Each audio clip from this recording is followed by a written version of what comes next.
Have you any idea how successful censorship is on TV? Don't know the answer? Successful, isn't it?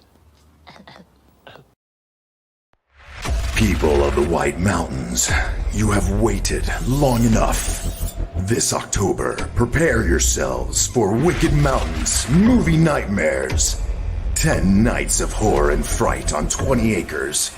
Brought to you by Big Kid, 1028 Productions and Entertainment, and Camp Grayson Pinetop Lakeside. Costume auditions for paid cast and crew will be held at Camp Grace Saturday, August 27th at 2 p.m.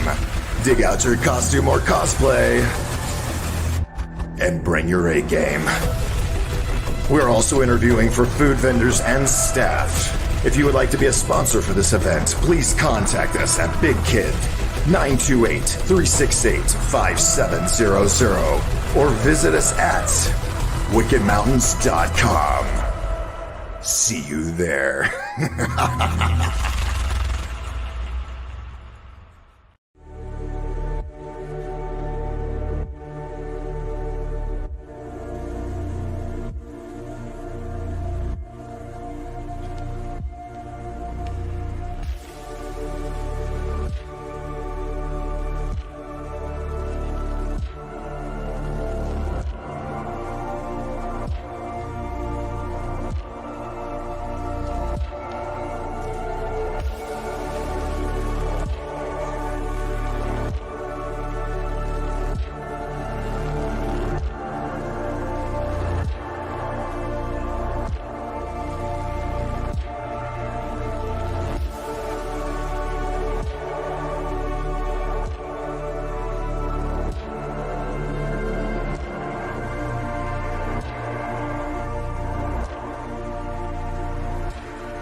Good evening, good morning, good afternoon, wherever you are. This is Captain Doc Skinner. There we go. There we go. This looks a little weird. That's okay. That's okay. Good evening. So anyway, tonight it's Thursday night. You know, it's my Friday night, and we're gonna do a little roundtable.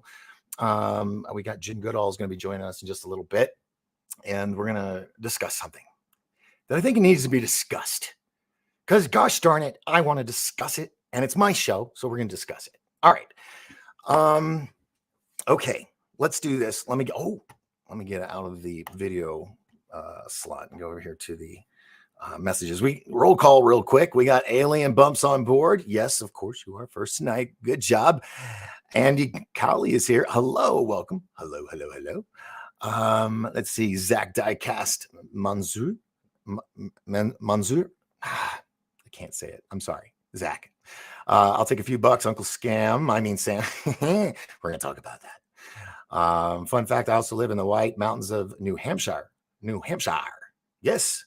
Yes, there are a couple of those around, and we're the Arizona White Mountains. That's right. Terry Reesing's on board. Welcome. Good evening. How are you, dear? Let's see. Dave Dennis from Australia is here. Welcome aboard. Passing where you guys are saying hello to each other because you can see that. All right. Phoenix Starborn's here. Phoenix, greetings from is it Cairns or Cairns, Queensland, Australia? I probably butchered it. I apologize, but I got Queensland, Australia. I'm pretty sure I said that one right. But is it Cairns or Cairns? Darn it. You got me stumped. Spaceman. Hey, I checked my emails. I don't have it. You're gonna have to resend, bro. I don't have that many, so I looked through. It was just like, yeah. So send them again. Let's see. Cool. All right, got everybody. Okay, let's talk about something. I'm gonna well, first of all, you all know I don't do Friday night shows. I got a lot going on, but tomorrow night I will not be here live, but I will be live on a podcast out of Texas called I always want to say Drunken, because I used to work for Drunken Cow Beef Jerky, and I would, I'd help them out. And so when I see Drunk Turkey, it's Drunken always just jumps in my head, but it's Drunk Turkey Show, and I will be there with them tomorrow night. So here's a little ad that they put together on TikTok. As you can see, it's not my TikTok, but they got me there. And this is actually I don't know if you guys can hear it. So let's see. Probably not, but you get the gist of it. So music's playing. And then all of a sudden, the announcement that I will be on their show tomorrow night. Is that fucking cool or what? Yeah. So, and they drink. So they will be drunk, hence Drunk Turkey Show. So, oh, wait. What's happening here? Wait. Oh, it went to my live feed. So that's where the loop came in. Hold on one second. Okay. So where did it go? So there's that. That was flattering that they did that. That was kind of cool. I'm like, I like it. I'm sorry, I like it. But this is what I just found out today. That I've been told by trusted sources that I'm a day late and $1 short, just like 2 days really, supposedly on this story. But oh my God, let's talk about it. See this guy right here? You see him? You see this guy right here? He's not real. He's an AI. And he has 10 million followers on TikTok with his AI music. Okay. And guess what? Capitol Records are the first ever to sign an AI artist. Yeah, totally legit. Now, granted, some cool stuff might come of this, granted. But what's going to happen when they just don't need us anymore? They just make their own music. That happened, folks, supposedly. I haven't dug into it, but, it probably did. I wouldn't be surprised. New York Post. Well, it's a flip of a coin on that then. But yeah, it's New York Post right there. So there you go. That's some weird and wild, wacky stuff. That is. Let's see. Anybody come in late on board? Let's see. I am just scrolling through looking for newbies. Hold on. Drunk Turkey Show. I was just talking about you. You heard your ears were burning, boys. I just mentioned you not even 45 seconds ago. I know it was less than a minute. It was somewhere in that vicinity. But I did show. I'm just show it again because it's badass. Let's do it again. Oh, I got to go to my page. Oh, here we go. Scrolling down, scrolling. This is just so flattering. You guys are awesome. Wait, no, I want the big one.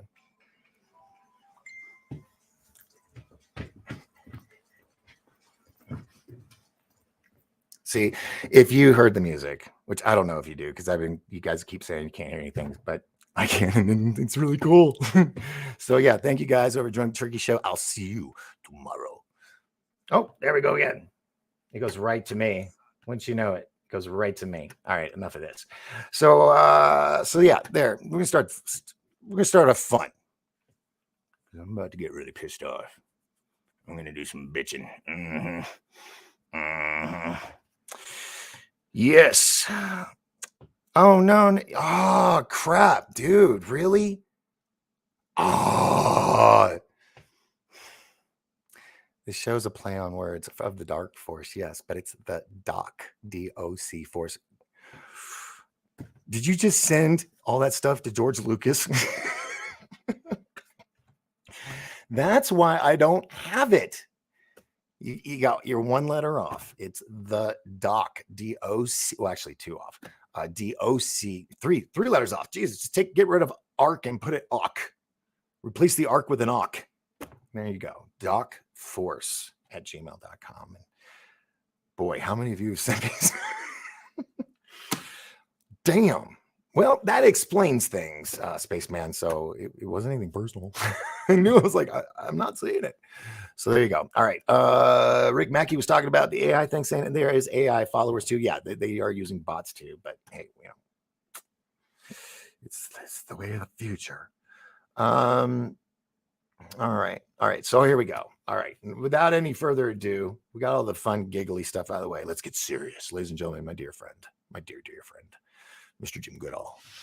How you doing, sir? Hey, Doc, I'm doing good. I got to turn my lights. I think my lights are screwing up.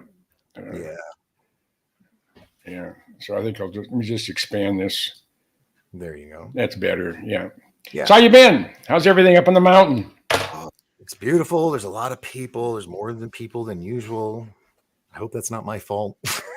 People are like, he's talking about these white mountains. I gotta go see. Oh my God, it's beautiful. Let's live here.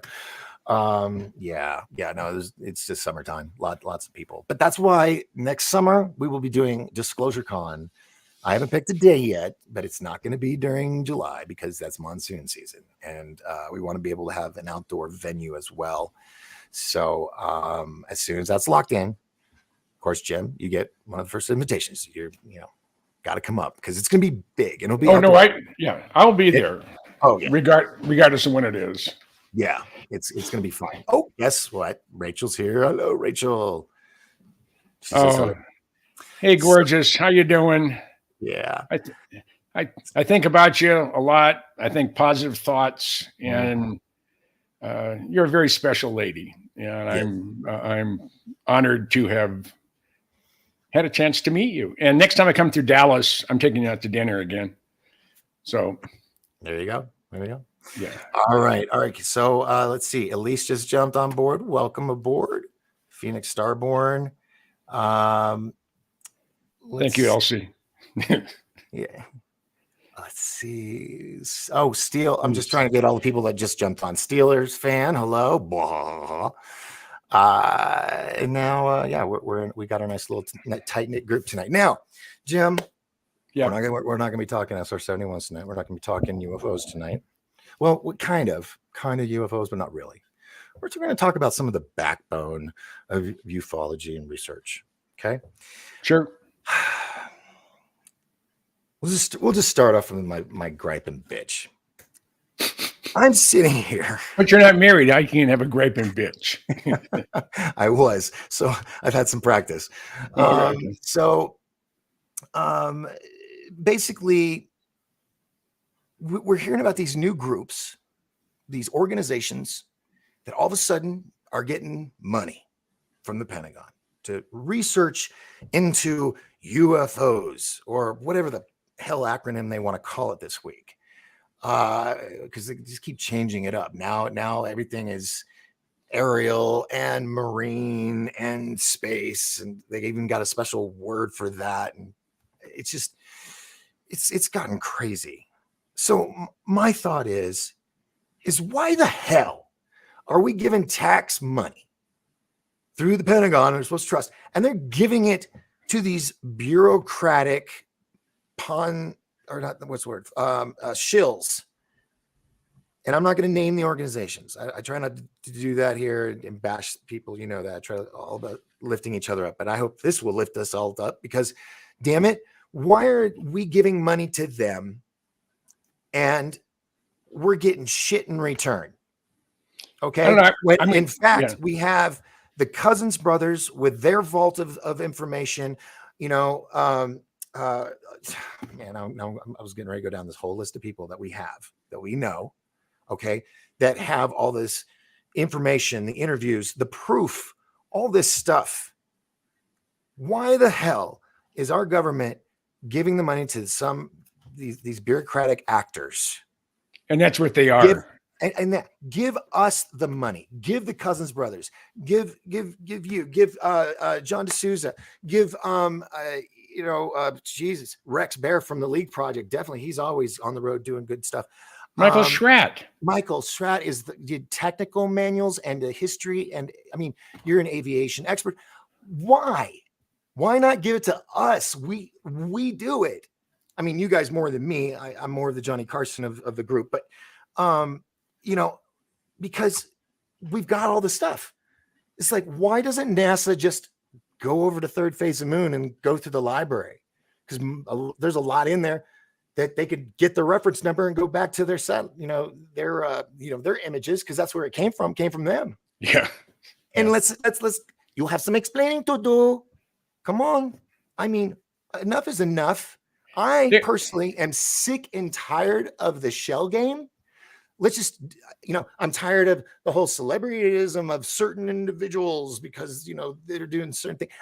And then the hate and all that. Let's just drop it. We're all struggling. A lot of us, we don't make money doing this. We're doing it because our heart's in it. And we have access to things. And when I say we, I'm not necessarily speaking me, because I just don't ever feel I can put myself on a level of so many of you that are so expertised in certain fields. I just feel like I'm more of like, maybe not Johnny Carson, but Walter Cronkite. How about Johnny Carson? How about Karnak? Karnak, the magician. Well, that is some wild stuff. Let's see. I got this answer. I can't do it. I was going to sit and try to recite one from the 80s, and I couldn't do it quick enough. But I knew there was a mayonnaise jar involved somewhere.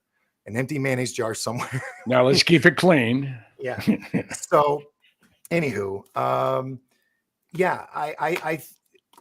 instead of us busting our ass, and I keep going back to third phase because they bust their ass, Blake and Brent. Why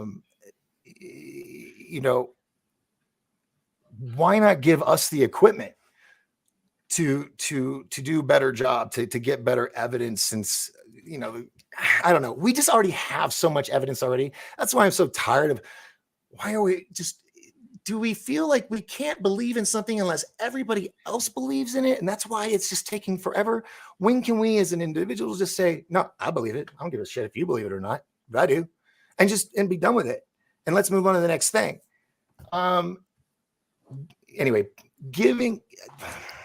I'm just really pissed off right now, Jim, because there's so many good people that have the evidence, that have done the research, that have put in the time. But no, let's put part of this budget aside for this weird acronym organization that has maybe just a few people in it, and it's all choreographed. There, like you said, there are actors. When can we? I'm really frustrated. Help me out here, Jim. Well, I mean, we're the ones you're talking about, of course, Curly, Larry, and Moe, the Three Stooges. That being the feds, the government, those that are against you and I. They've decided, they chose their three talking heads, and that's all you see. You don't see anybody who's actually done the real footwork. And again, I keep referring back to Michael Schratt because he's a very, very dear friend of mine, and I think the world of him. And he is probably the most dedicated researcher on any subject that I have ever met, and it just and his heart's in it 100%. Right. And what I love about Michael is when he does a a report or an overview of an event. And most of the stuff he does is all historical stuff, not things that happened yesterday or last week, but all the, from back in the 1800s all the way, all the way to now. He's cataloged and has in his files probably more than anybody else on the planet. And You've seen I've been in his bedroom where it was just like a secondary wall layer in his room of just manuals and binders, and walking in there, it was, I wouldn't say I felt the energy in the room, but it's so much knowledge. Like I just walked into the archives. I mean, that's what it is. It is. It really is. The Michael Schratt National Archives of Ufology. And you've seen his binders, and those people who haven't had the honor to meet Michael, or watch him on Bluetooth Media or anywhere he's a guest. Mm-hmm. He's the most humble, unassuming guy I've ever run into, and he is just so dedicated, and he spends all his free time and all his money in pursuing UFOs. Yeah. And he has, but those of you who've seen his 3-wing binder, I think they're the 8 or 10-inch version. He has 300 of them. Yeah. Filled. Because, like I said, a secondary wall in the room. He has hundreds of 4-drawer filing cabinets filled with UFO research. And I was very, very pleased that when my dear friend of almost 50 years, John Lear, when he passed away, we happened to be in Las Vegas, a whole bunch of us, and at the same time his memorial service was. And I've known Allie Lear, John's daughter, since she was just a little girl. I mean, I think she may not even been around the first time I met John. And she came up to me and said, John kept most of his varied interests separated, almost like a firewall in between them. And the exception there would be me. And I didn't do anything with Air America or whatever, but my area of interest hits every one of John Lear's interests. So I was somebody who knows more of the spectrum of John Lear than most people. And she didn't, when John passed, she didn't know who to call. So she called Bob Lazar. Said, okay, who should I call? And Bob said, one of his oldest friends, Jim Goodall. So she called me and we set up a meeting. And I told her I'd be at the memorial service. And I did a little piece on a little PowerPoint on John. And she asked me, said, who in my opinion would be the best person to have access to John's UFO archives? And I said, Michael Schratt. And she said, well, how much do you trust Michael? And I said, I trust Michael with my life. He is probably the most straight arrow of anybody I've ever met. Uh-huh. And he's a good guy. Because he was a nerd, a techno nerd in high school and grade school, he was always picked on. I was too. I was fat little Jimmy Goodall with a butch haircut. My dad was born and raised in the infantry. Uh-huh. I raised under military dictatorship. There's just Michael is just probably the most qualified person to be able to go in there because he has such an extensive knowledge of everything that's happened over the years. And I'd love to see a federal government, NASA, the alphabet soup group they're putting together. Like bring them on board. Yeah. Something, because we need a civilian version that works side by side with them. So you have the military, they report to them, but civilians that are going to be like, look, we're civilians and we're going to say what we need to say, but there needs to be funding on both sides, because just sitting and going through the library of videos on Third Phase by itself you got to pay somebody to do that. It would be months and months of viewing to go through stuff. And there's a lot of stuff there. I mean, it's like fishing a barrel, really. You can just put your hand in there and pull something great out. And make that a case file right there on the spot. Let's get on it, because they're just pussyfooting around. We know it's a game. It's all bureaucratic BS, and it's just funneling an excessive amount of money for the least amount of work. Well, I mean, looking at money the federal government pisses away. A number of years ago, I think the National Reconnaissance Office, or maybe a National Security Agency, one of the two, was looking at a miscellaneous account. And in their miscellaneous account, they had $6 billion. Now, how can you misplace $6 billion? If they just gave Michael a tenth of that or 1% of that, and then brought him in under their overall umbrella of information that needs to be released. I mean, if they bring in the guy from Blink 182, why not Michael, for crying out loud? Yeah. For, head to the Stars Academy and all that. We know some people that are way more qualified than the ones that are getting the government funding and are giving us crap in return and smiling all the way to the bank. Yeah, whereas, like you said, a little bit we could do a lot with. The two jokers they had on in June or July. The one that was President Trump had ordered to be release some information, and this one yahoo who was an assistant, whatever he was, probably a GS-14, or if it goes any higher than that, I don't know. But when someone mentioned the UFO activity over Malmstrom Air Force Base and over the Minuteman III silos, and they were able to, and this craft, whatever it was, shut down half of their 18 missiles. This guy had no idea. He should have been fired. He should have been fired right there. Right there on the spot. Yeah, but this is what happened in 2011, right? 12, right? And this is Malmstrom, because that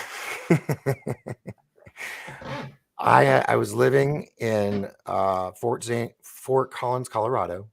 I was bottling beer at New Belgium Brewery, and my roommate was in the Air Force, and he worked on all those missiles. My girlfriend at the time, she was the missileer. She was the one down in the pit and turned the key, right? Mm-hmm. So I never pissed her off because she could target missiles.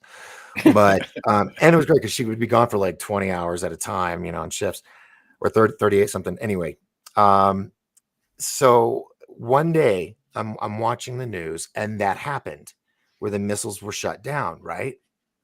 Yep. Well, I won't say his name, but my roommate comes home from work that night, and I'm just kidding around with him. And I'm like, heard about what happened with you guys, man. That's some crazy stuff. And he looked at me and goes, Chief told us not to talk about it. And I'm like, oh, shoot, really? He's like, yeah, that was us. I'm like, oh, my God. So, he was involved. He also was the guy that would work on the cabling systems between all of the launch facilities, because they're all underground. And he would, he got to drive four-wheelers and chase stuff. But that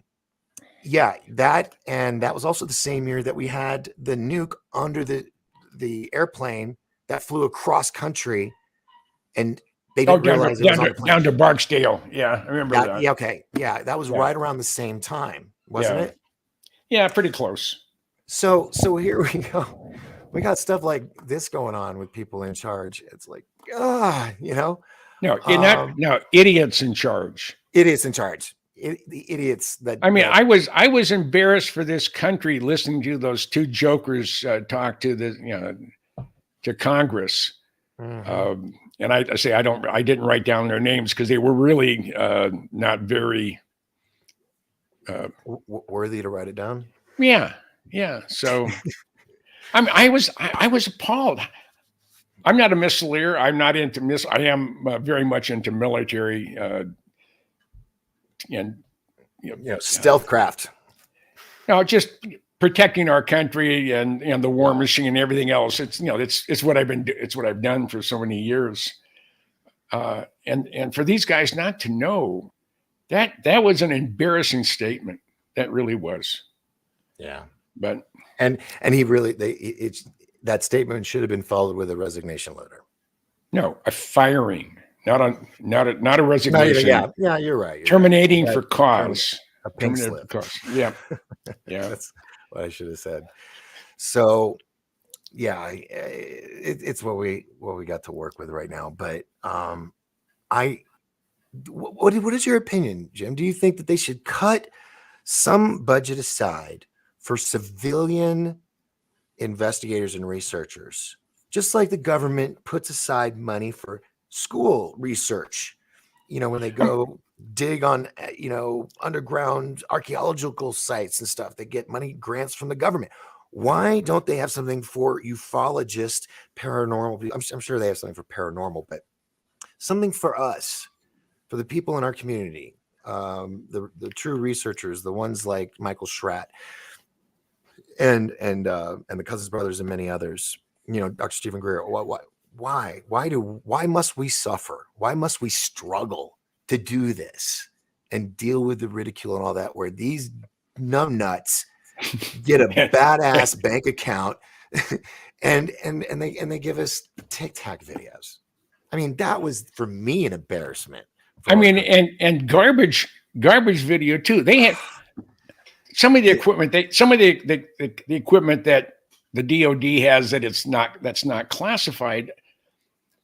A good example. I mean, they're always looking in the sky. You know, they have, you know, there's supposedly they're making sure that, you know, we are, you know, the country has an umbrella of protection to keep from the Chinese or the Iranians or North Koreans or the Russians from starting or ending World War III. It probably last only about 24 hours anyway. But it just, I don't know, I'm as frustrated as you are, because there's so much that can be worked with, but, and again, I lost my train of thought. Well, we were talking about, like, they were originally talking about their footage and well, the good, and where I was going to, and again, in my head, I have about 40 things going simultaneously, and if I just veer off a little bit, I'm the same way. I'm gone. Yeah. I mean, anybody that watches my show knows that I'll stumble 3 or 4 times a night going, I don't even know what the hell it's when the first shuttle went up, they didn't know if any of the tiles were damaged. Mm-hmm. And they were very concerned about this. This is pre-Challenger and pre-Columbia. The Air Force contacted NASA and said, you're going to have to take our word for it, but there's no significant damage to the black tiles on the bottom of the shuttle. And that's the most critical part. They said there's about 15 tiles that have quarter-sized chips in it, which will not affect re-entry. There's some that have marks or scrapes on it, but it will not affect the integrity of the tile system. And NASA said, well, how do you know? And he said, Air Force got back and said, like, we can't tell you, but you have to take our word for it. That's this, and we can tell you where the tile is on the shuttle, and probably the little laser marked part number that's on the outside of it. And for a while, right? For a while, and I finally sold it on eBay, and I had both a black tile and a white tile from Challenger, but it wasn't from the accident. It was after the second launch or third launch. They always do pull tests. They go through and they have a suction thing, and to see what the integrity is on the adhesive holding the tile to the bottom or anywhere on the airplane. And a friend of mine, they had a whole bunch of both of the tiles, testing it for insulation in very, very cold temperatures, where you're cryogenic stuff and whatever. And he was in my unit with the Minnesota Guard, and he said, "Hey, would you like some shuttle tiles?" And I said, "Sure." So he brought it, next drill, he brought in a whole box full of them. And I took 3 or 4 of them. And he said, but whatever you do not saw them. If you want to cut them and make little cubes or whatever it is, or sell them in just small pieces. I said, why is that? He said, because the dust from the tile it will cause it will give you lung cancer because of how it irritates the lining of the lung. And he said, so whatever you do, if you're gonna cut it, you put on a full mask that down to whatever micron level it was.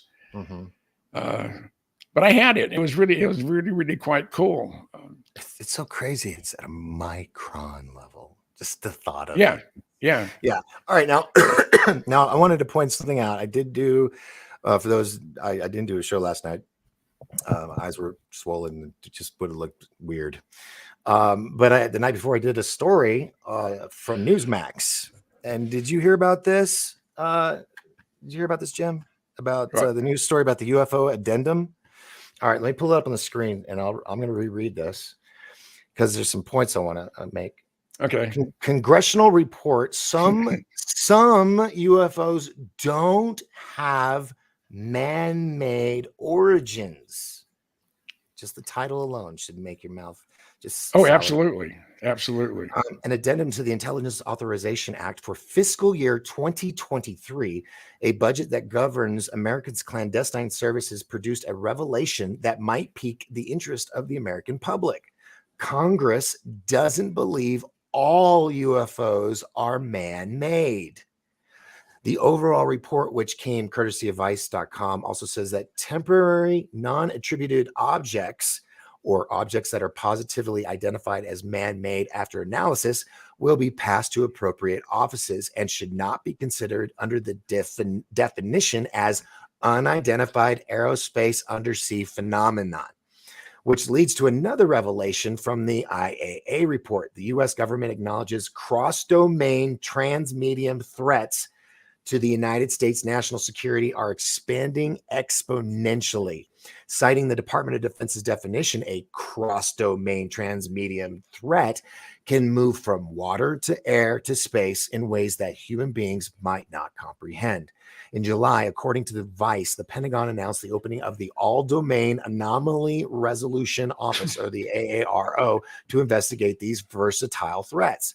Vice also reports that legislation would reclassify unidentified aerial phenomenon as unidentified aerospace undersea phenomenon and rename the Pentagon's office in the line with the new designation last year, period. Last year, a leaked video that was confirmed by the Pentagon as being authentic appeared on a show a UFO seamlessly flying beneath the waves. And it goes on and on and on.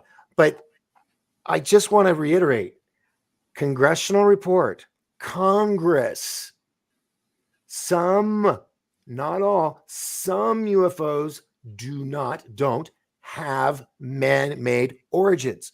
Right there, they've admitted 2 things in just the headline alone of this congressional report.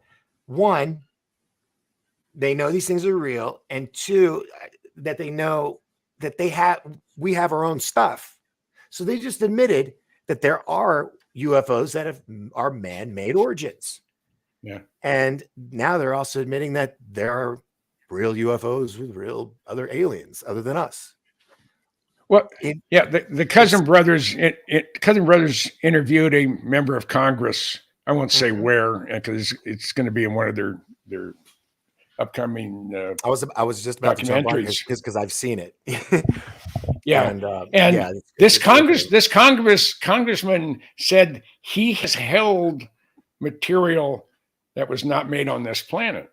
And he said, one of the hard things for people like you and I, but the real field guys like Michael, and there's a lot of them out there. I give everybody credit, and like I say, there's some real fantastic people out there that I feel honored to be associated with. But there again, it's go on. No, go for it. Go for it. No, I say my brain is just, I mean, it's just going. But the It's thing too that, fast. I get it. yeah, the thing that was, I just knocked my mic over. The thing that was really, really exciting, that the Cousin brothers in this conversation with this congressperson is they said that, you can ask a million questions to a million different departments and whatever, and they can just say, I don't know what you're talking about. Right. So until you get the name or the room number or the telephone number and the name of the person in charge of that particular area that you're trying to get information from, you won't get if it. you get the right person and you ask them a question or you submit a FOIA request, they have to respond in one way or the other. But unless I mean, no one, the average government, I used to call them feather merchants back in the day.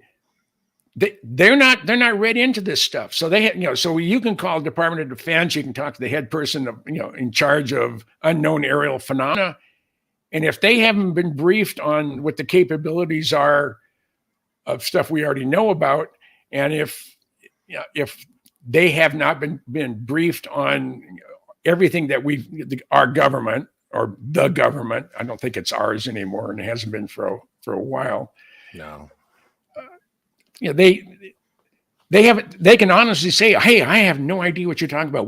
I have never seen anything come across my desk or in this department with anything related to unknown aerial phenomena. And I like flying saucers or UFOs. And anything that's in the air that you can't identify is an unidentified flying object. Yeah. And to keep changing, I mean, how many names have the government given given UFOs or flying saucers? Oh, I think we're on like the 5th or 6th name. I don't know. And I don't know if they're trying to desensitize it or take the ooiness out of UFOs. How evil is that? Or you're a crackpot because you believe in UFOs. I mean, well, that's all part of their plan. Is to if we can discredit enough people and make it all look crazy, then it gives us that ability to brush it off, just like they do with movies. People were like, "Hey, that was very realistic. Was there truth to that movie?" It's fiction. It's a way of passing it off. Now, before I go too far, I know I look like I've been distracted, but I came across something, young man. I came across something last night that involved you, and I wanted to talk about it. Okay. I saw a video. The hour and 47-minute one, or no, I didn't get the director's cut. Oh, okay. No, let me see if I can pull it up here because I had to search for it. And I hope you're aware of it, but what is up with this movie called The Experiencer, the Eric Mitchell story? I see that you have make a cameo in the trailer. Do I? I mean, is this new to you? Yeah, I think so. Hold on. Yeah. Hold on. Can you? Let's see. Let me screen share. All right. It's called The Experiencer. And it's people that have had things happen. There's Leslie. Yeah. Hold on. Yeah. Are you sure? I think this is it. Yeah, there you are. Now, where in the hell am I? That's you. Yeah, I know. But where? Oh, I thought you said, who the hell? I was like, no, that's you. I'm looking in the background and I can't figure out where in the hell it's at. I don't. That's not your backyard. I can guarantee you that. No. Yeah. Yeah. That's somewhere else. That maybe that's a resort or somewhere at an event where you're wearing the 58 shirt. Yeah. That's my Corvette shirt. Yeah. So I don't know. I mean, that just cracks me up. It really does. Do I say anything? Well, because you're the only person I recognized in this video. Okay. I haven't. It's just the trailer. And this was actually sent to me via Australia. believe it or not. Oh, I'll be damned. I'll be damned. Mr. B, with his channel True Seekers, he sent this to me. Yeah. And he asked if I ever heard of this Eric Mitchell guy. And I'm like, that name's new to me. So I watched the trailer and lo and behold, you're there. I'm like, yeah. what the hell? Yeah, I'll just say the same thing. What the hell? I mean, but I swear to God, I did not deep fake you into this trailer. This is legit. No. I've been interviewed multiple times at a number of this could have been gatherings, and it's Arizona. You can look out the back. You can see the tan, everything, and whatever. So it was done here, and it may have been done in earlier this year up in oh shoot. It's north of Scottsdale. There's a very well, hold on. Fort Murray. Rachel just says she's friends with Eric Mitchell. Now, I was sent this information. I don't know Eric Mitchell, and I haven't really done any research. But there's this documentary, and I was going to try to see it. But then I saw that you're in it, and I'm just like, I gotta ask because he is good. He's a man that can hold secrets, but I was like, I thought you would tell me about a video you're in. Yeah. I mean, there's about 5 documentaries that are in the works right now that I know I'm in. Oh. Maybe there's more than that. I mean, we have the UFO Garage guys are one of the groups. And of course, the Cousin Brothers. Yes. And I'm trying to remember who else it's just. Well, I told you at the UFO Congress, I said, you're about to go some places. I'm going to do what? I said, you're going to go places when we met. Yeah. And, all my involvement with this incredible group of interesting people is all because I ran into you in Phoenix. Was it in 2019? I was totally not part of anything associated with UFOs. It was just everybody was watching. They were all in the next ballroom watching Jeremy Corbell, and that was all the vendors too. And I was only there because I was watching my friend's booth, which didn't really have anything I was watching. I was just sitting there, and lo and behold, fate brought you in all by yourself. We're just 2 guys in this big empty room, and look what we've done. I mean, Doc has say, I introduced, I'm Doc Skinner, and I said, well, I'm Jim Goodall, and your eyes got really big, and said, I didn't see your name on the program. I said, well, I didn't know it was coming here until this morning. Mm-hmm. Yeah, that's right. I do remember that part. Yeah. Yeah. It said when the session is over and everybody's back here in this area, the vendors area, you have to go by Richard Dolan because you really need to meet him. So I was doing interviews with whomever wanted to interview me. Uh-huh. And when Jeremy was done and everybody came back into the vendors area, there was there must have been 20 people around Dolan's table. And I was trying to get his attention and I wasn't getting there. So I just reached through the crowd with my card and I put it on the table and he just kept on walking. And all of a sudden I hear Jim, and I'm really, really hard of hearing. I mean, I'm totally deaf in one ear and can't hear very much out of the other ear. And Jim, and I just, Jim Goodall. Well, there's only 5 of us, so I turned around. It's my grandfather, my father, my son, and myself, and my grandson. So I turned around and it was Richard, and he said, "My God, I didn't see your name on the program." I said, "Well, I wasn't part of it. I didn't know I was coming here. I came here to see Michael Schratt.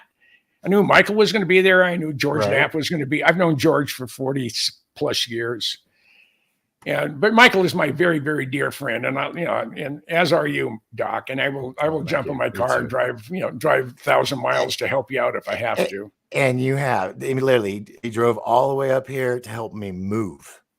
And even with I got a black eye during the whole process, and we sat and happy. I mean, dude, he's the real deal, folks. That's why I love this man. Yeah. And yeah, the Cousins brothers are here. They said thank you. And Blake, if it wasn't for Doc, you would never have met me. And the funny, there's a funny thing about with the Cousin brothers.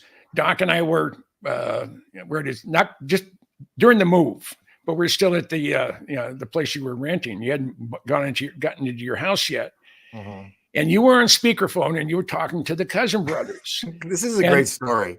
And this is the day that the government announced the whole Tucker Carlson and the government person said, there are craft not made in this earth overflying our military installations. Yeah, the New York Times. So the Cousin brothers, when they were talking to you, said, there's a guy, I think he lives in Arizona. His name's Jim Goodall. Do you have any idea how to get hold of him? And you start laughing, and you say, he's 3 feet from me. Why? What do you want him? What do you want him to do? And he said, you know how to get hold of Bob Lazar? And I said, yes. He said, would you call Bob? I said, sure. And I usually call his wife's number. I have them both. So I called up and his wife answered and she says, hi, when you coming up to give us a visit? And I said, hopefully one of these days real soon. And he said,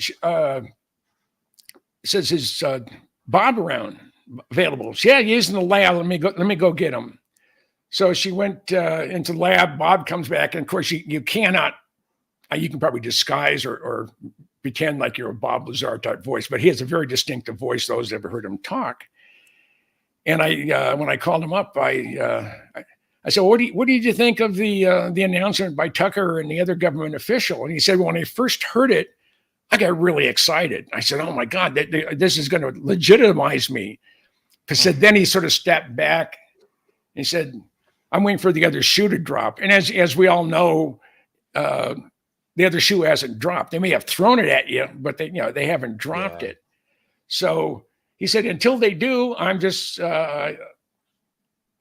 waiting. I says, I'm waiting for the other shoe. He said, and I told him I was recording it. And I asked him if, can I use this on the air with the Cousin brothers? And I think he had to think about it for a minute, but he didn't really say anything other than the fact that he surprised him and that he was waiting for the other shoe to drop. But he gave me the okay, and I gave the okay to the brothers. And I'm going to spend a couple days with them on the Big Island in October. That's going to be fun. Yeah. I mean, they've been in my place, twice for 4 days each. Killed a lot of brain cells. Yeah, lots of brain cells. And they still get shit done. Oh yeah. Yeah. I mean, those of you who haven't seen the brothers work, it's really. I mean, they're on the fly as they're going. They're editing. They're adding music. They're special effects. I mean, we did a thing, and I think we did it over about an hour and a half, and then an hour later, he had a complete thing. Yeah. It's all done. They're amazing. They're amazing. Real quick, I actually got a question from Edward Sosa. He says, ask Jim what he knows about the helicopter attack, the one Nick Pope doesn't want to talk about. I'm not familiar with what. Do you know? No, no.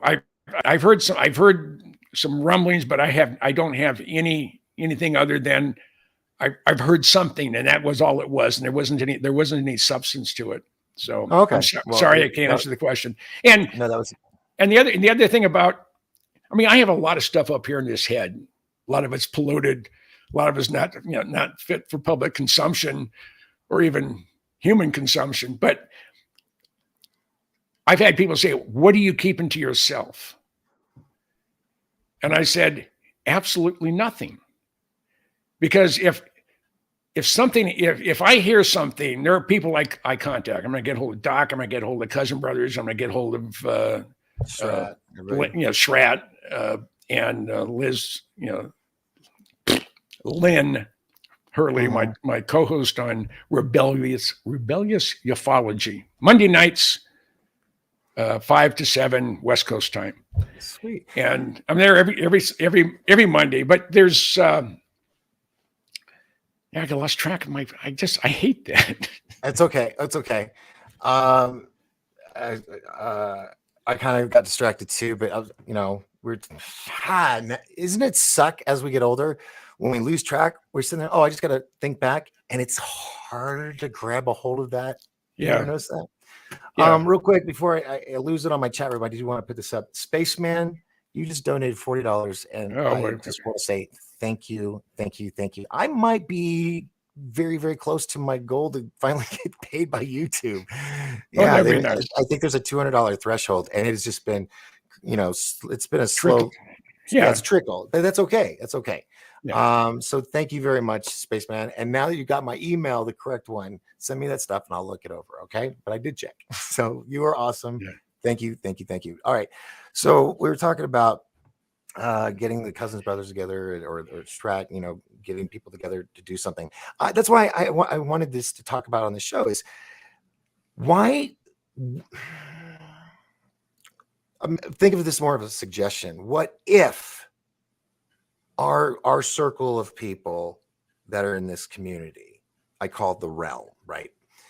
What if we become our own, I don't want to say Highway to the Stars or whatever the name of the group is, but something to that effect, and trickle us some money or give us a tax rebate, something, help us out, because it takes time, money, and energy and brain cells, like you said, to pull off the things that we do, especially the Cousins brothers and others. Why not? I mean, they can have money donations for other people and their topics of interest.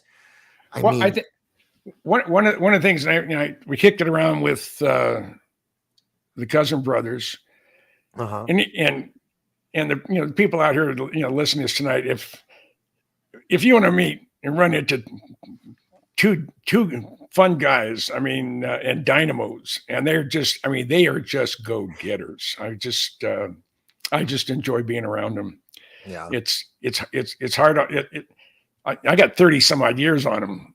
25 years on them, and but I can keep up with them most of the time. But one of the things we're kicking around is the possibility of putting together a GoFundMe page. The person who's doing most of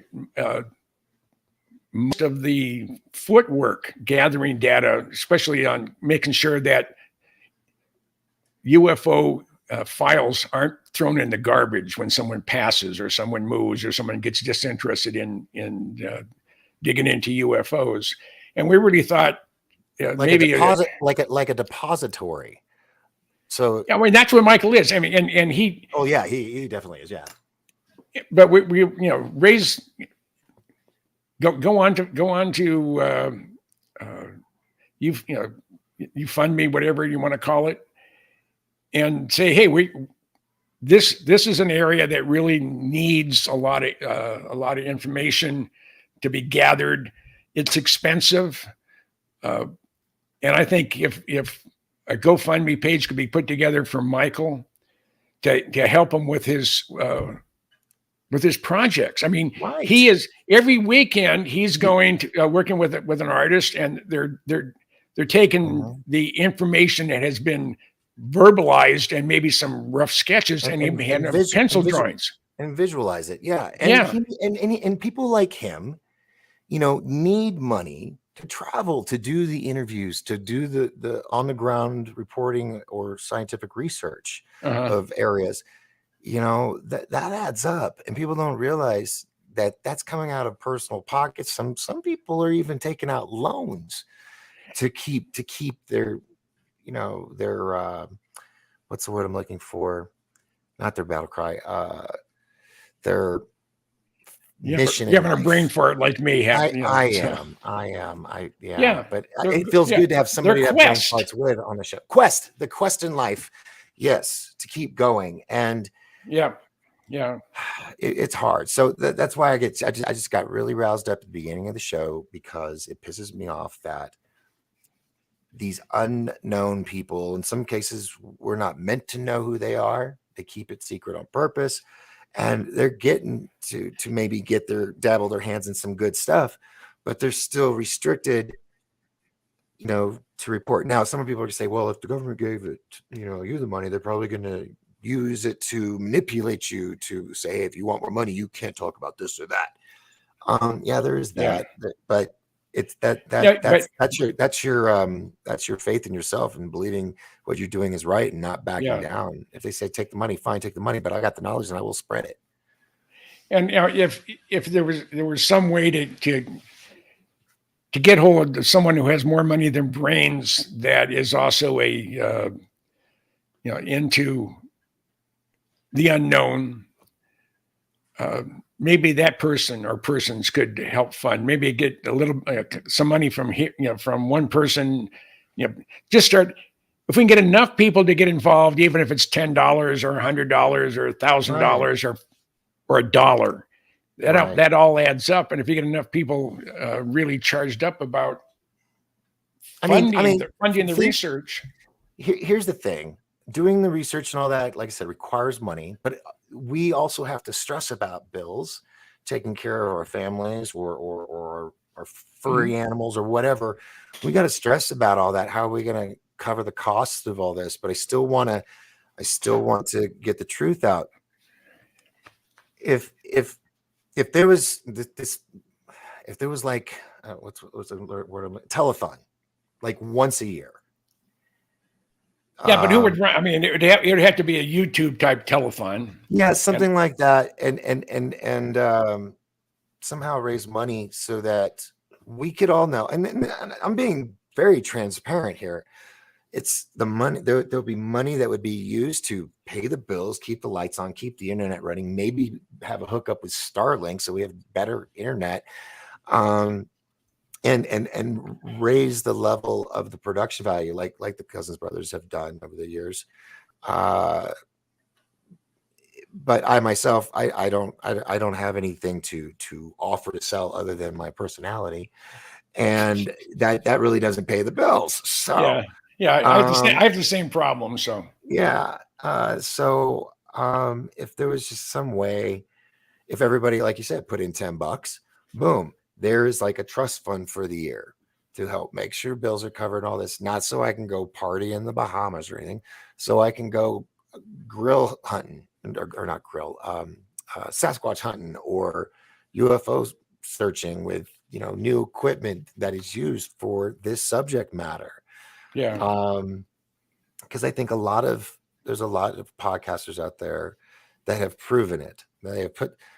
They've put their money into this out of their own pocket. And like I said, the Cousins brothers, they just did this whole 6 months over here in the States, putting together these films and movies and shows almost every night, little featurettes. I mean, it's just mind blowing. And if they were getting paid what they were worth, so the fact that they're not getting paid to do it, that's bullshit. That is bull. There's government funding for even what is it? Basket weaving. You could probably get funding to start a basket weaving class, for crying out loud. So why not underwater basket weaving? Yeah. I mean, remember the guy with the dollar signs on his jacket with a big book? Saying, here, get your grants, free money.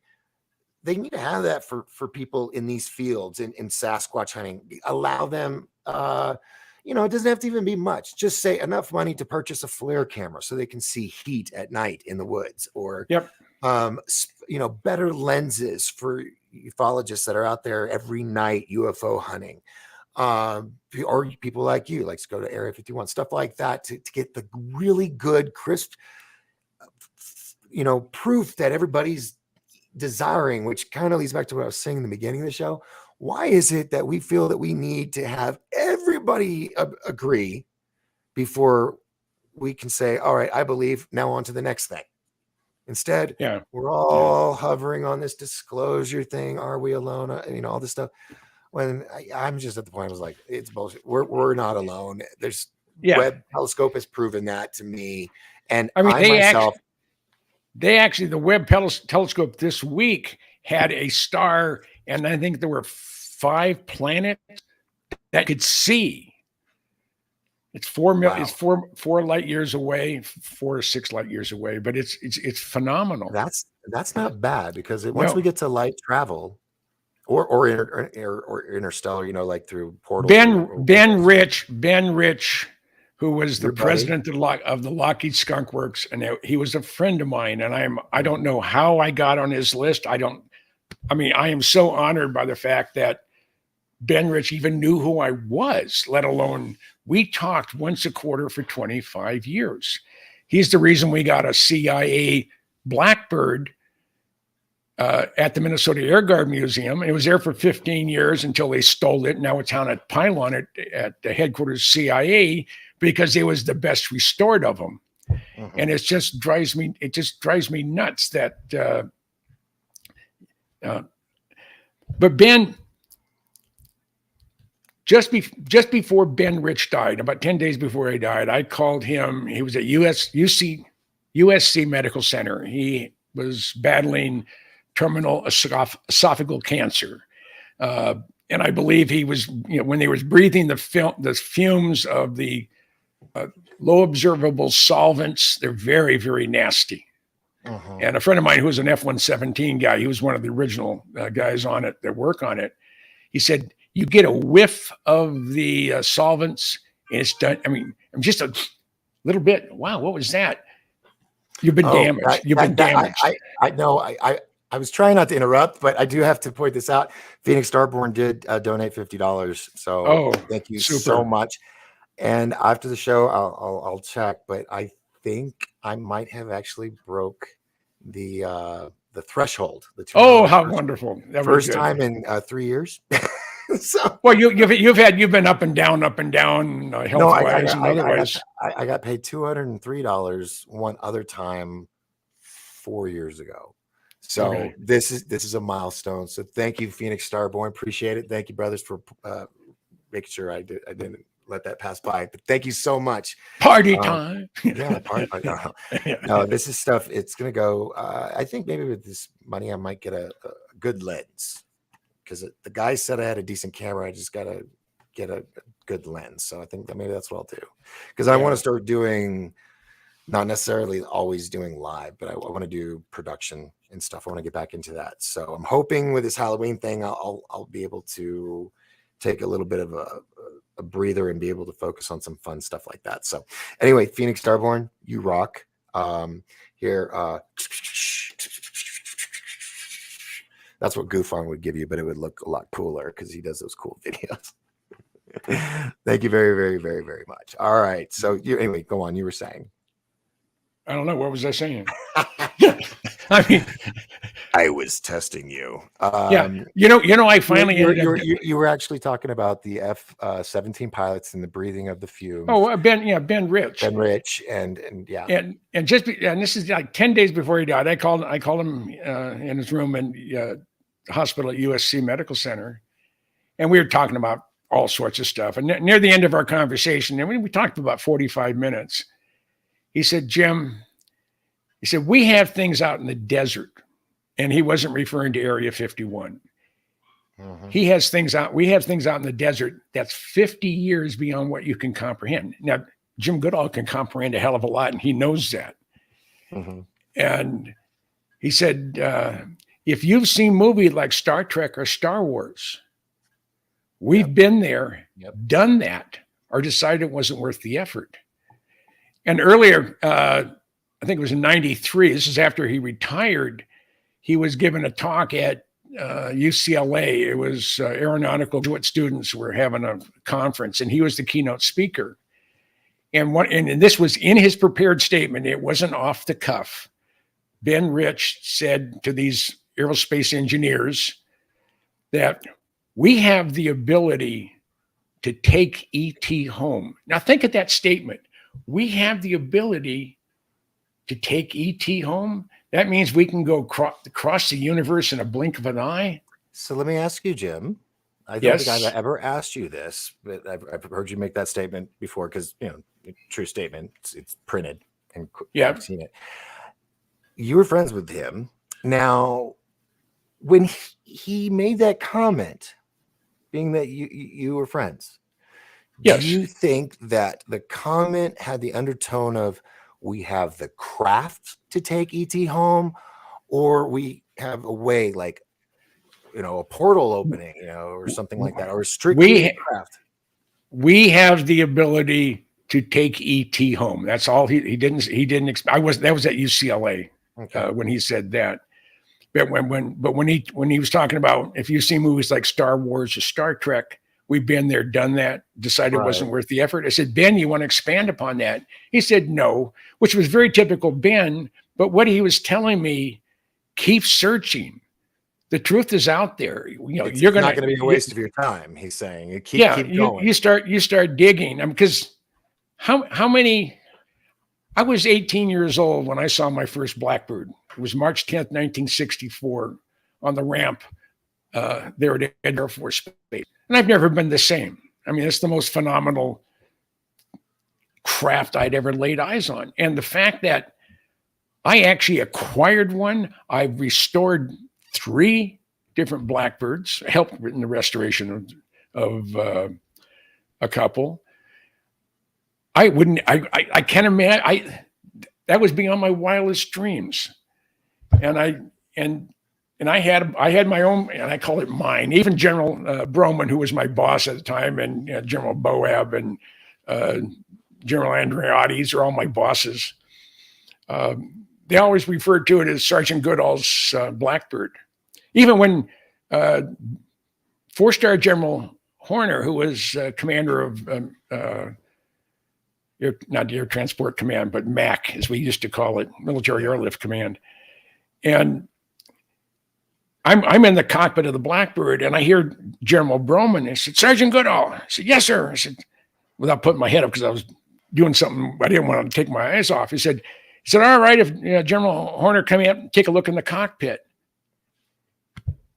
A brigadier general is asking, at the time I was a tech sergeant, permission to allow a 4-star general to walk up and take a look at the cockpit. And I just, wow. And the other thing that tickles me, I had 5 years active duty. I had a 10-year break, and then I had 21 years as a traditional weekender with the Air Guard. I was the wing historian.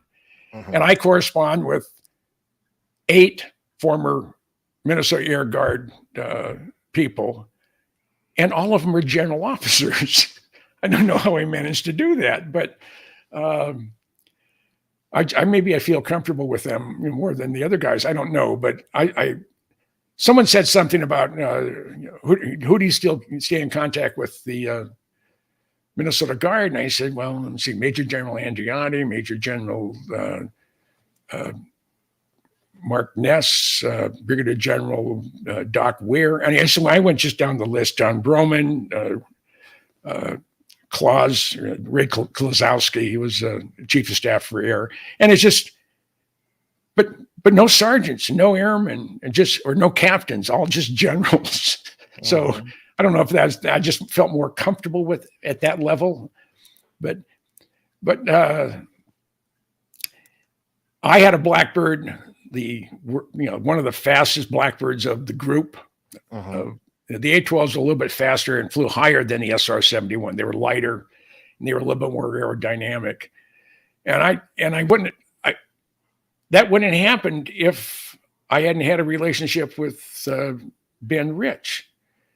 And he called me up in August '89. He said, Jim, I said, the Blackbirds aren't going to make it through Congress. I got it from the horse's mouth. And I said, and if anybody could scrounge one, it's you. And I did. I even went to my boss, General Schwab, and he said, General Schwab, I'm going to get a Blackbird for our museum. He laughed at me. I said, General, rather than laugh at me, how about giving me the opportunity to fail? Is that right, Smarty? I said, all right, Smarty, how are you going to get it here? They don't fly, because the ones we were looking at were the ones I wanted were the CIA version. I said, I already got that covered. I said, what do you mean you have that covered?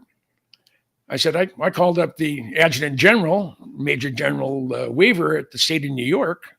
He's the Adjutant General for the New York Guard, Air and Army. And the secretary answered the phone. I said, General Weaver's office. I said, yes, ma'am. This is Sergeant Goodall with the 133rd. Is General Weaver available? Just a second. I'll put you in. So General Weaver answered the phone. He said, Sarge, what can I do for you? And I said, General, I said, how would the New York Air Guard like to move the world's fastest airplane in one of your C5s? Actually, I said a couple of your C5s. It was silent, dead silence for a few seconds. I said, wow. He said, you mean the Blackbird? And I said, yes, sir. And he said, when you're ready, you call, we haul.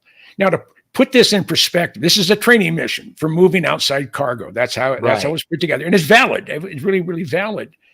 But when Pratt and Whitney was hoping to get a Blackbird for West Palm Beach, they were going to put it on a wind vane. So even in hurricanes, it would always be pointed into the wind. And I said, Arnie Gunnarsson was the guy at Pratt and Whitney, and he contacted Air Force to see what it would cost to wet lease a C5 to move a Blackbird from Palmdale to West Palm Beach.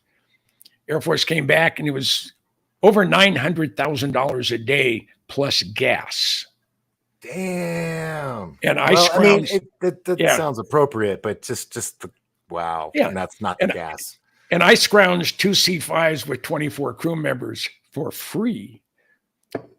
Plus Pontiac gave us the Pontiac transports to move 3 of them.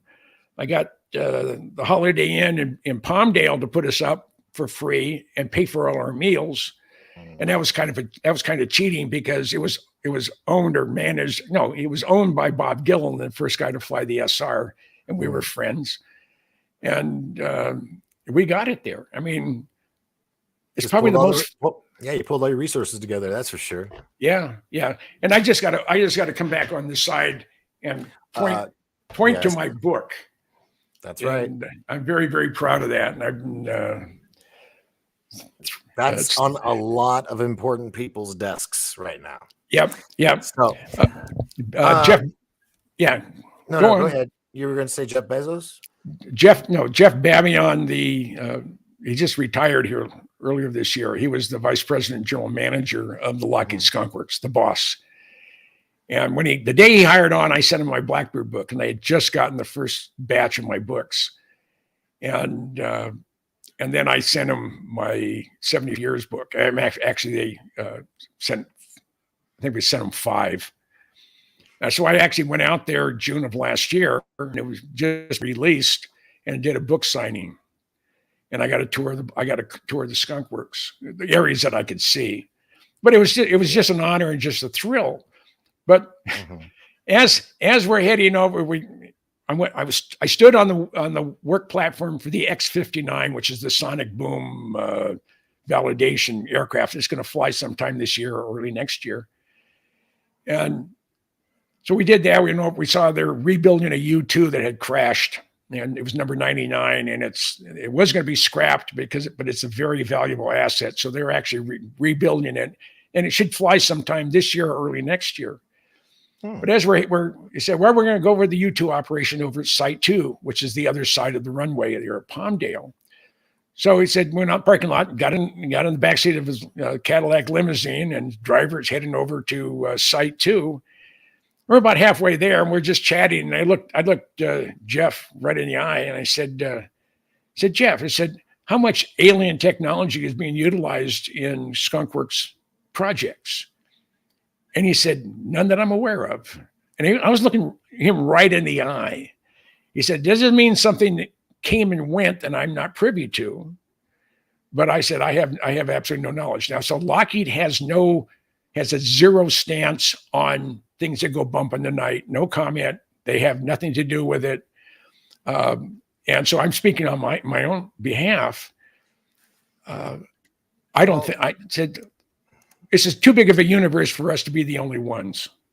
Right. And it kind of goes back to what I was saying earlier with this article that came out about this addendum, that here Congress basically said they admitted 2 things. One, that we have UFO technology that was man-made, but we probably got from alien technology, and that there is non-man-made origins. UFOs that don't have man-made origins. And that the fact that they just slipped that in there, thinking that people are so dumbed down, they're not going to catch it. But folks, that's what I mean by read between the lines. They're telling us right there that one, they are aware they are real, and two, a lot of these UFOs are secret space program or our own secret spy craft, whatnot, and that there are other things that is not us, and that was all admitted. If you're looking at what you think is a UFO, and if you don't know what it is, it's unidentified. It is a UFO. It's legitimate, but not necessarily a flying saucer. If you see an object in the sky and you can see just how big the shape or whatever it is, if it has a red or green light blinking, it's man-made and it's required. Right. And a lot of not the Tic Tacs, but a lot of the TRCs, the triangles, and some of them are huge. They have the red and green not formation lights, navigation lights on the craft, which means they're man-made. They're complying with FAA requirements flying in public airspace. Exactly. It's just, that's why I'm just like, I'm done with, are we alone? Are UFOs? I'm just done with it. They are. Let's move to the next step. I want to get to the Federation of Planets level. I want the Star Trek. I want the Star Wars. I want my own Chewie. I want my own Chewbacca. Right. I'm ready. Right.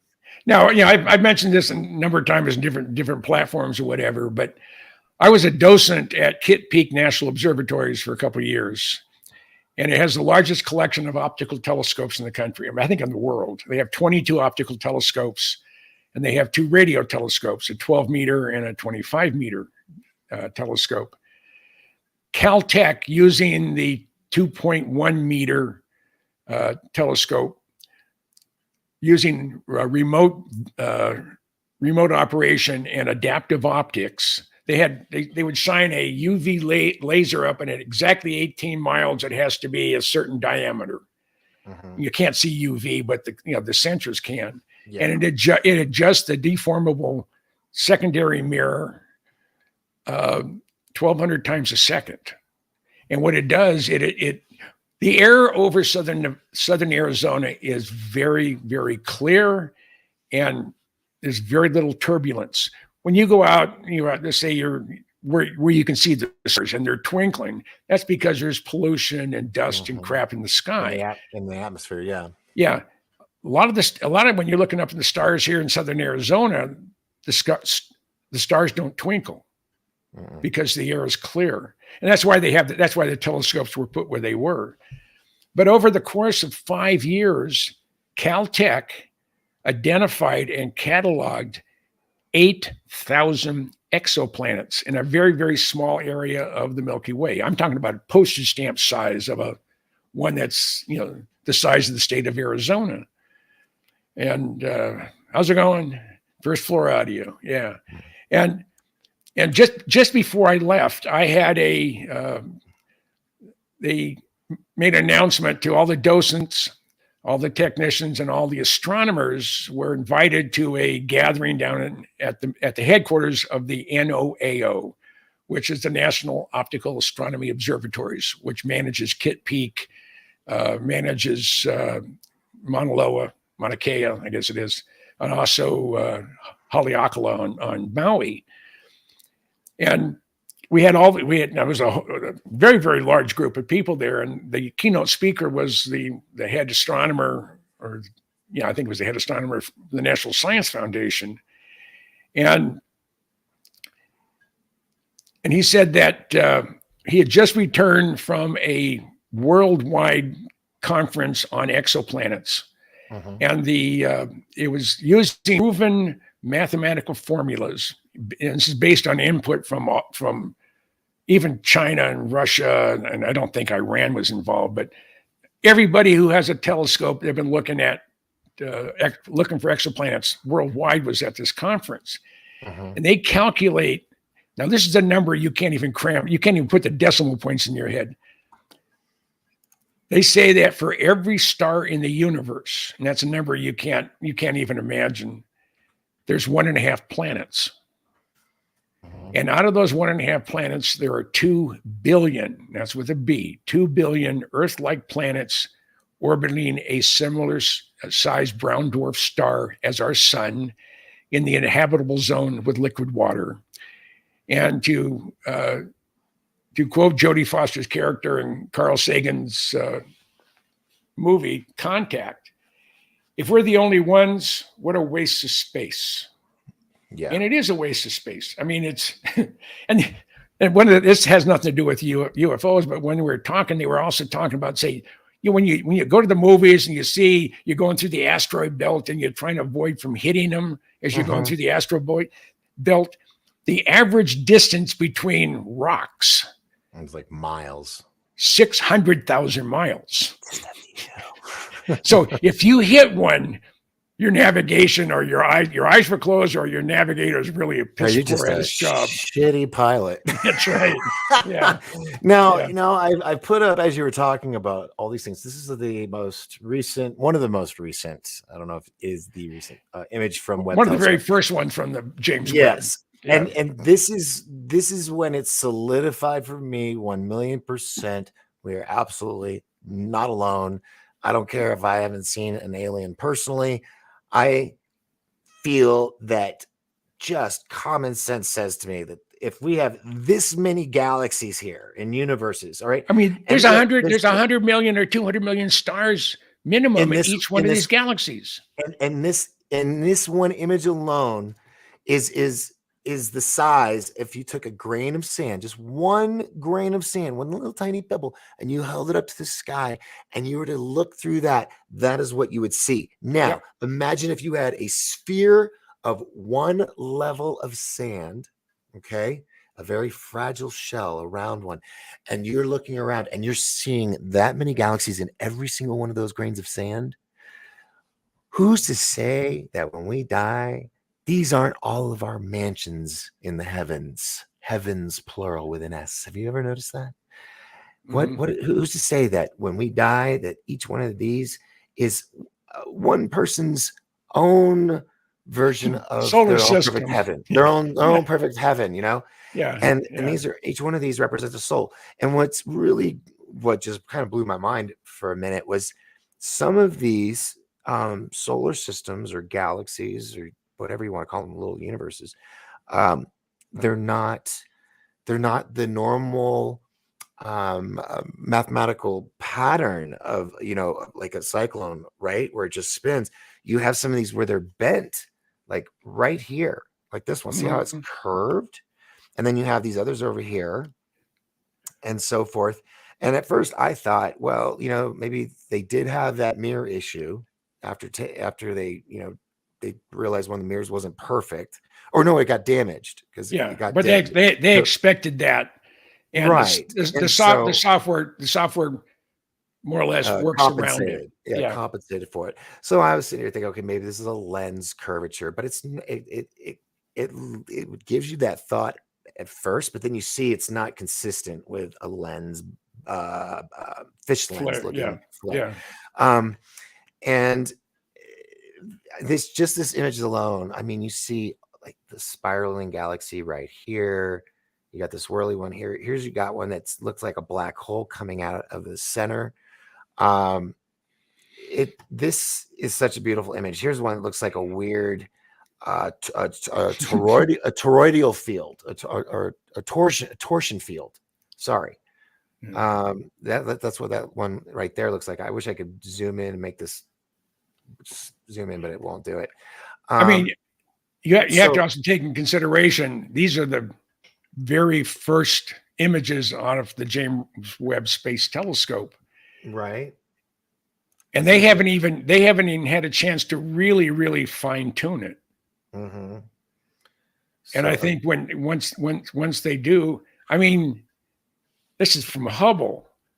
Yeah, that's. But there's so many stars. It's almost like it's a bright light. And a lot of these stars have planets around them. So look at all every. We are not alone, people.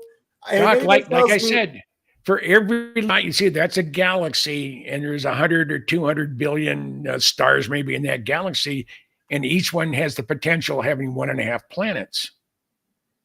Think about that. I mean. Look what Rachel just wrote. She goes, I believe that is what the Mormons believe, that you get your own planet when you die. See, now I'm not a Mormon. I do know a lot of Mormons, but I've never researched it. So That would be very interesting.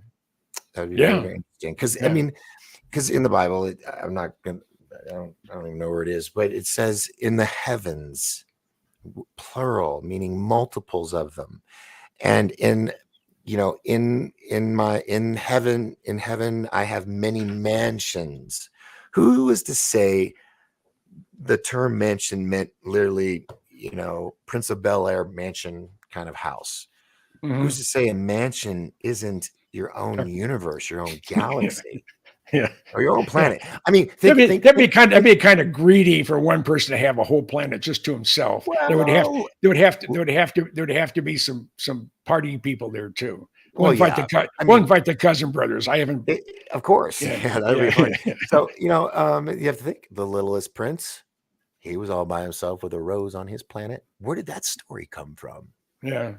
Makes you wonder. That's what I like to do on this show, is wonder about Yeah. things. Yeah. Oh my goodness, this went by quick.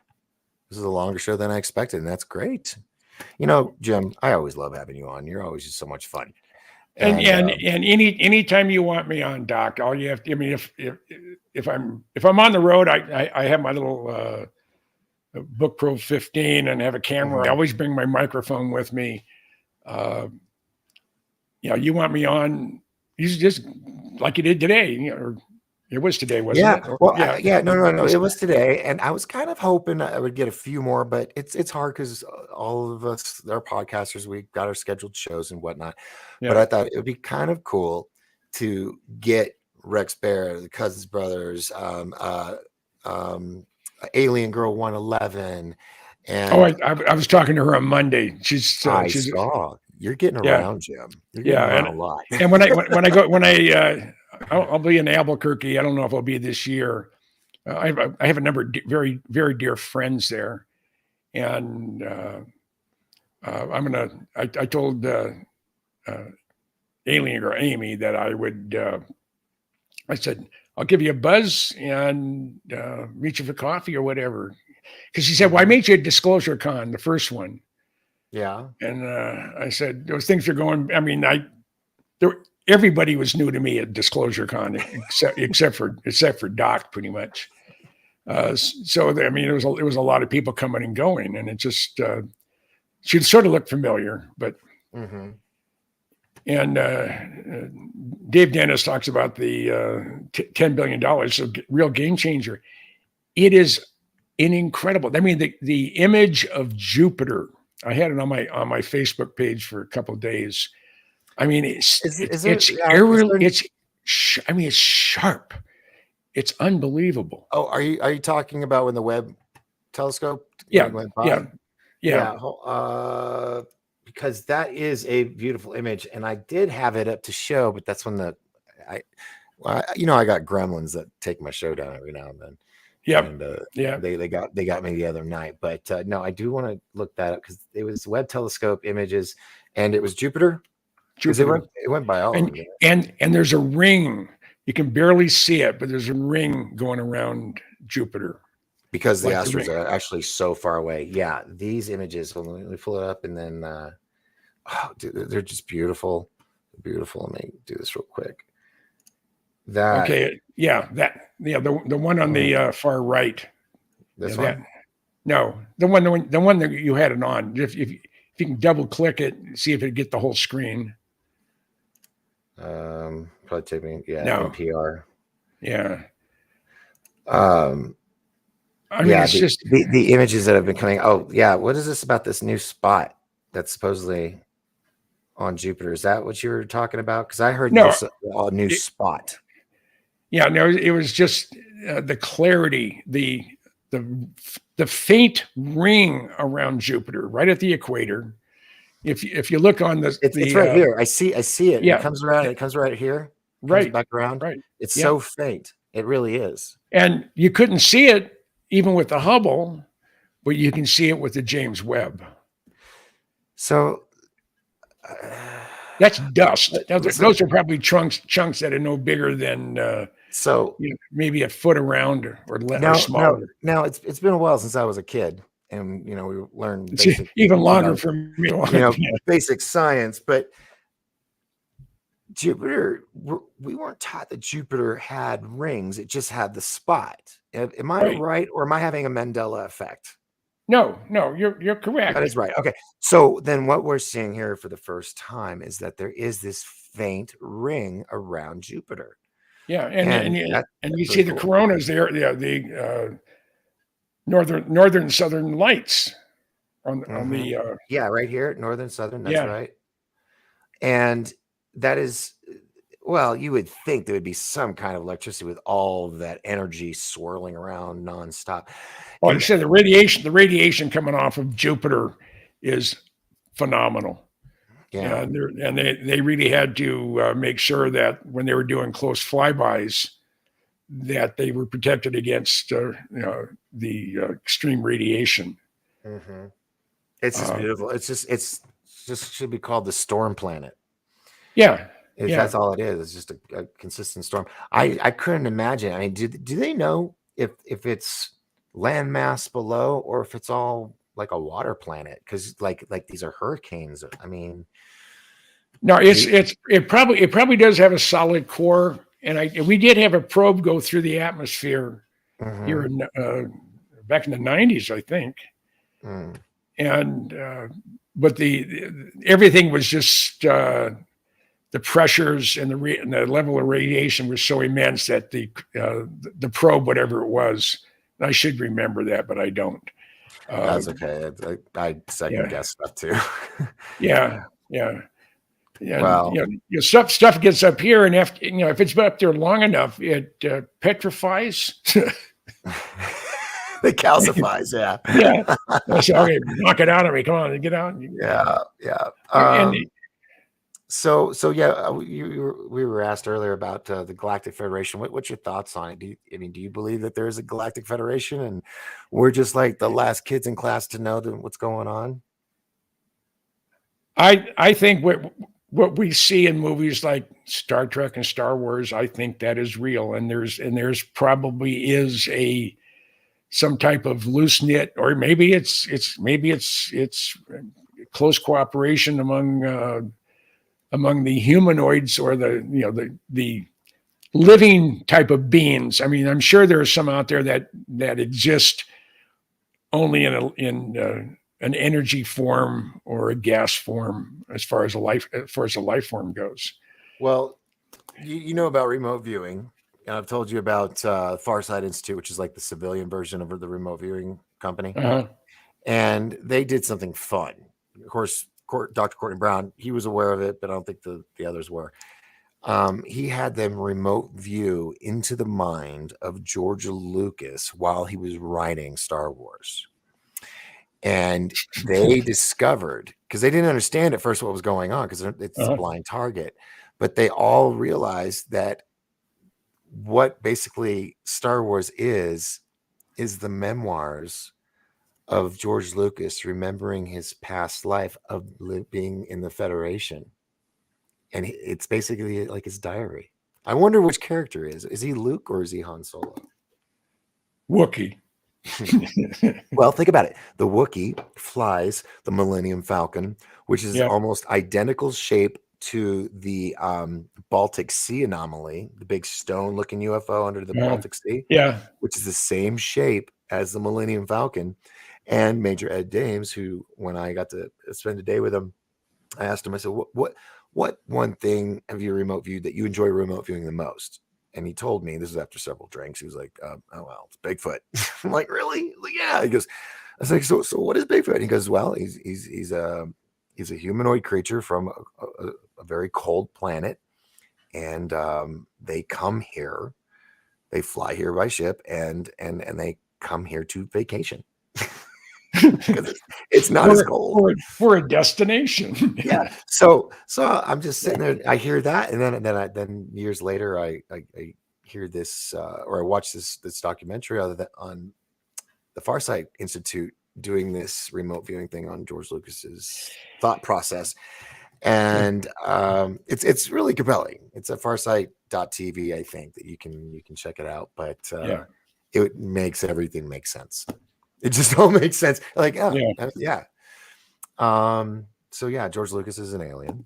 Spielberg is most likely an alien. I think my daughter is too. Your daughter? Yeah, she doesn't think like anybody I know. Mm.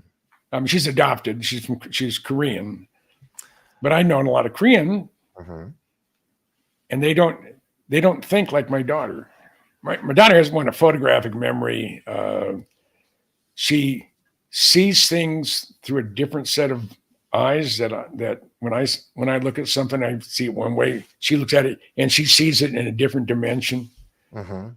Um, and Well, she's a special. I'm very proud to be her dad. no, that's awesome because very few.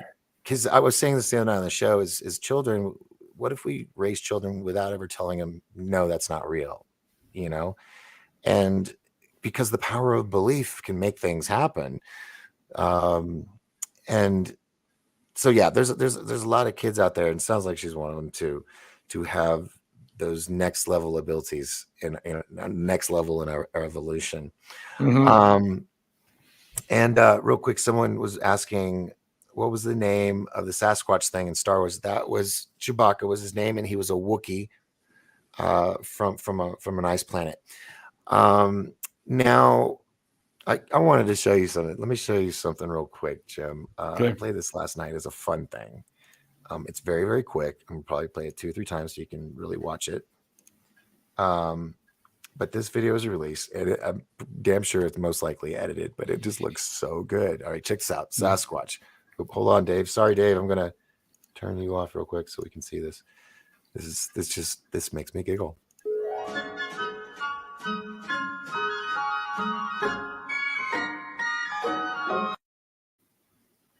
Now, What? I mean, did you see that? yeah. You see bears. Monkeys do that. No. But yeah, it's obviously a dude in a costume with a fake dog. But then they cut it just right, and they have a stuffed.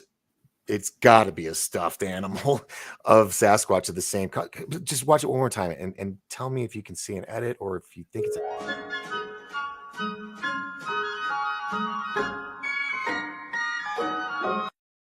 I mean, because if that was a dude in a costume, he's going to a chiropractor after that fall. But anyway, so that was the Sasquatch thing. We got to do this again. we gotta call it for the night, but because it went way over, which is great. I always love doing that. But any time. Well, let's start doing like roundtables. We'll get a Fine. couple people, and we'll do a roundtable up to like 10 people, and we'll give them a show. No, we get Michael on there. Yeah. I don't know if we can get. I don't even know if did the Cousin Brothers ever go on the air? I see them every once in a while. I mean, With me? Yeah. Yeah, they've been on a couple times. First time they were here, they came on. Yeah. But we go on each other's shows. I am the end of September. I'm going to be in Vegas, and we're meeting with someone who is currently at Area 51. Ooh. And we're going to, he's been there for a long time. That's all I'll add on that part. But we're going to they're going to lock the place down for a month. So don't say anymore. Yeah. But the other thing, when I leave there, I'm assuming that the world hasn't come to an end by then. I'm going to go spend a couple of days at Bob Lazar. Nice. Yeah. Nice. And I'm going to ask him if depending on what day of the week it is, if he would be willing to come on with me on a Monday night with Lynn and myself. And he said, because I've known Bob before he went to work out in the desert. Yeah. He didn't believe in UFOs back then. And I've never asked him a favor. And I've stood up for him for 35 years. Uh-huh. I know he's turned down opportunities. Last time I talked to him, someone, and it was one of the big YouTube channels. I don't know if it was directly related to UFOs or whatever, but it would be the equivalent of a Cousin Brothers type of radio or TV program or whatever. Maybe it was a YouTube podcast. They said, I'll send you a check for $10,000 or money order, cashier's check, whatever it is, so they know it's or put it into his account for 30 minutes of your time. And he said, I don't need the money and I don't want to waste my time. Yeah. So he turned him down. I mean, if someone said, hey, Goodall, you want to come on my program for 30 minutes for 10 grand? I said, shit, I'll do it for an hour. Do it for an hour, not 30 minutes. Yeah. I'll do a telethon. I'll do it 24 hours if you want. Just bring it. Yeah. Wow. So, yeah. Wow. Well, but that's what's in my cards for the next 45 days. So sweet. You know, we might have to get you on an Aussie show. We might have to send you over to Mr. B's show in Australia. I would be delighted. Yeah. I can't remember Andy's last name, but there's a couple of them in the UK. I was on about a month ago, and I just had a great time. I mean, it was. I just love the Brits. You know, they look at things differently than you and I. But it was fun, and I got a lot. I mean, apparently I'm fairly well known in Europe, at least in the UK. But that cracks me up too. Well, I do know that my family crest is up in. I just found out in the Scottish Rite or the Loch Ness Lodge in Loch Ness, Scotland. Oh, we do. The Skinner thing up there. Malia Grimes, she went out there. And took some photos. I was like, oh my God, maybe that's why I've been drawn to want to go to Scotland, because I have some kind of connection. Anyway, I'm related to the first Archbishop of Canterbury. My great aunt was in genealogy back in the 50s, and she searched the name Goodall, and she also did the her maiden name. But she went back to 1207. Directly blood related to the first Archbishop of Canterbury, and Jane Goodall, who was into the chimps down in Africa, said she is a cousin. So many. That's kind of cool. Yeah, you got a cousin that plays with apes in the wild. That's pretty cool. That's one bad woman. Well, when I lived on Whidbey Island, she was there for a conference and a book signing. And I tried to get. I had one of my books. I was said, "Hey, your name is Goodall. My name is Goodall. I'll tell you what. We'll swap. I'll give you my book. You give me yours, and autograph it." But security was fairly tight, and I don't know why. But all the seats, all the tickets were sold in less than an hour. Wow! To see her, and there's no way. I was thinking about I was going to try to intercept her as she came out of the building, but. That area wasn't available to me, so I really wanted to meet her. There's a guy named James C. Goodall, I think he's passed away now, who lived in Maui. And when I was living in Honolulu, I called him up. I said, "Who's this?" I said, "Jim Goodall." I said, "Don't be a smart ass. Who do you want to talk to?" Talk to. I said, I want to speak to James C. Goodall. So who's this? Said James C. Goodall. Said, now you're being a smart ass. And obviously he stopped. Are you James Goodall, the writer and stuff? I said, yeah. I said, I've been meaning to track you down. Where are you at? And I said, I live here in Waikiki. And so I'm over here in Maui. And I never had a chance to get over to Maui, and I should have. And those who are musicians and who play the guitar. Goodall guitars are very, very expensive, and he made custom guitars. And I don't play an instrument, but I really wanted to meet him. Every once in a while, because it's not an unusual name, but there aren't many of us. And every time, and there's a Carolyn Goodall who was in Cliffhanger with Stallone. Stallone, yeah. That was the first time I ever saw Goodall in the highlights, other than myself, and that cracks me up too. I know I was. I sent my son my copy of the new Endgame documentary from the Cousin Brothers. Yeah, and he said, "Dad," he said, when they said, end game, the first person's name that was yours. How in the hell did that happen? I said, I don't know. I think maybe the cousin brothers like my hospitality and whatever. So Give you some brownie points, yeah. yeah. Hey, we're Well, we're almost at 2 hours, and I know I'm gonna have to go have dinner here in a few minutes. oh yeah, And, no, I and gotta this go feed the mutts. the time always flies when I'm doing this, and I love it, and I enjoy the people that are here. It's a group of characters is the best way I can describe the UFO community and the Sasquatch community, the things that go bump in the night community, because I'm involved and sort of intertwined with all of them. Mm-hmm. And it's a group of people I feel so very comfortable with. Because we like to think we're real. Yeah, you're not a phony asshole. Like there's so many out there. And it's just, I worked in Hollywood for a couple of years when I worked for Xerox. This is back in the 60s. Mm-hmm. And some of these people just think that they are just hot shit. And there's, but in this group, I feel the most comfortable. I really do. Mm-hmm. And I, First Floor Audio, again, I always enjoy my, anytime I'm chatting with Doc. And so I was delighted to be on tonight. And I say, anytime you need a body in there, need a voice. Well, I appreciate you came through. So thank you very much. Oh, it's my pleasure. And again, the moment I met you in Phoenix, I knew right then and there that we were going to be friends forever. So, oh yeah, it was like meeting an old friend for the first time.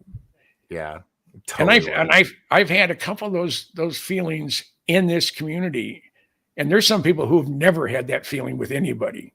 And that is so true. Yeah. That is so true. Yeah. And well, Jim. Yep. Go ahead.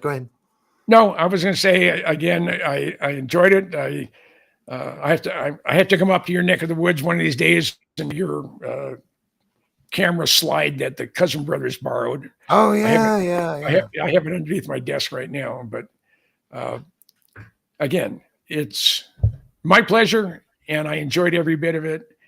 Thank you, sir. Sometimes I wish I wouldn't have so much crap in my head, because I do get off in tangents. Or if I go off subject just for a second, this thing that was right here is now way over here. Right.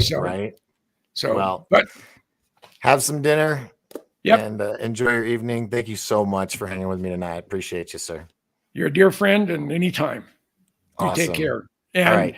And I thank everybody who was commenting tonight and watching tonight and watching later on. It's always fun. And, yeah, it is. And again, I have no reason to bullshit anybody. I don't have any reason to tell stories that aren't true. Mm-hmm. I'm a historian, and I believe that history needs to be protected or saved. And that's why I think I like Michael Schratt so much, because he is making sure that all these files from all over the planet are being secured and being protected. And eventually, if we can get a fund together for Michael, or to do a real live place to put everything, because he has to archive everything, to have like an official secure facility that has maybe not all originals, but at least duplicates, and then have other. I wouldn't have all the eggs in one basket, but yeah. That'd be great. That'd be great if we could have our own Warehouse 13 kind of thing. You know? Yeah. So, well, Jim, thank you so much. My pleasure. And Rachel, if you're still listening, I do think about you a lot, and my heart goes out to you, because you know where I'm coming from. And you guys got a dinner. You guys got to get another dinner date. Yep. And you all take care. And I'm out of here. Adios. Aloha. Auf Wiedersehen. Chabella. So that's our dear friend Jim. And thank you all for hanging out. I've been trying to get some of the comments in here.